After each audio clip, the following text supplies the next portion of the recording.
Shalom saudara terkasih, sangat berbahagia dapat berjumpa dan bersekutu dengan Anda para pendengar.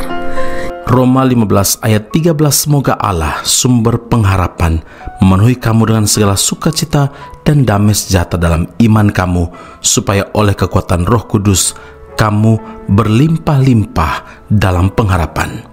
Saudara yang terkasih, sebelum Yesus kembali ke sorga, ia berjanji, Yohanes 14 ayat 16 hingga ayat 17, Aku akan minta kepada Bapa, dan ia akan memberikan kepadamu seorang penolong yang lain, supaya ia menyertai kamu selama-lamanya, yaitu Roh kebenaran.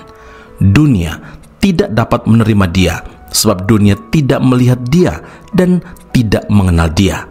Tetapi kamu mengenal dia, sebab ia menyertai kamu dan akan diam di dalam kamu. Saudara, Yesus menepati janjinya. Saat ini Roh Kudus yang adalah penolong ada dan selalu ada untuk menolong, untuk mengajar, untuk membimbing, untuk menghibur, untuk menguatkan dan menyertai kehidupan saudara dan saya sebagai orang percaya sampai kepada kesudahan zaman.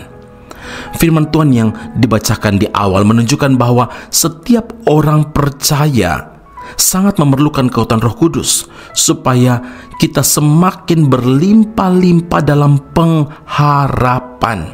Ya, karena menjadi orang Kristen tidak cukup hanya rutin ke gereja setiap hari Minggu, menjadi majelis pengurus gereja, deacon, penatua, dan terlibat di berbagai aktiviti rohani, tapi harus terus bertumbuh di dalam pengenalan akan Tuhan dan semakin dewasa rohani. Nah, apa peran Roh Kudus dalam pertumbuhan iman orang-orang percaya?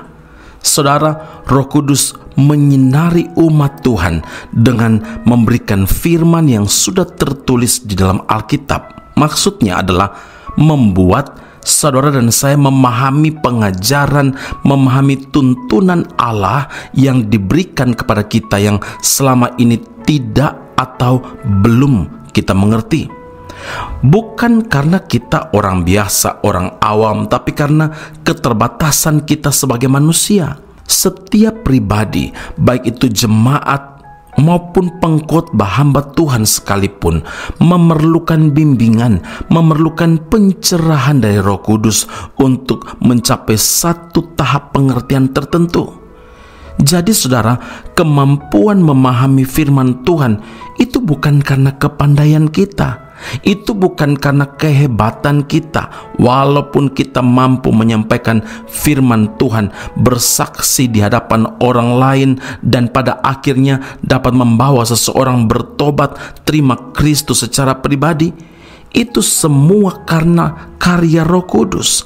Karena Roh Kuduslah yang bekerja mengubah hati seseorang serta menyingkapkan pengertian dan juga pengenalan yang benar akan Tuhan, sehingga seseorang dapat percaya pada Kristus dan beriman pada Kristus. Karena itu ingatlah saudara, tanpa penyertaan Roh Kudus, maka pekerjaan, studi kita, rumah tangga kita, semua usaha bisnis, bahkan pelayanan yang kita lakukan menjadi tidak berarti apa-apa. Tetaplah bergantung kepada pimpinan dan tuntunan Roh Kudus, karena kebergantungan kita kepada Roh Kudus menentukan pertumbuhan iman kita. Amin. Mari kita berdoa. Bapa Surgawi, terima kasih Tuhan Yesus untuk firman Allah saat ini.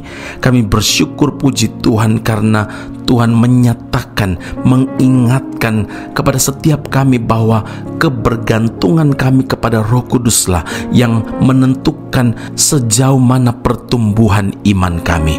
Kedewasaan rohani kami di dalam Tuhan juga ditentukan dengan kebergantungan kami kepada penyertaan Roh Kudus. Hari ini Tuhan, kami bersyukur puji Tuhan ketika kami percaya Tuhan Yesus, hidup kami dipenuhi oleh Parakletos, oleh penolong, yaitu Roh Allah yang kudus. Hari ini dan selama-lamanya berkuasalah atas hidup kami, dan terus bimbing kami, sertai kami dalam langkah-langkah hidup kami. Musim hidup kami selalu berubah, tapi kami bersyukur karena Tuhan kami tidak pernah berubah. Pujian, hormat, kemuliaan bagi Allah yang hidup dalam Kristus Yesus Tuhan dan Juru Selamat kami. Kami berdoa dan mengucap syukur kepada Bapa di surga. Haleluya. Amin.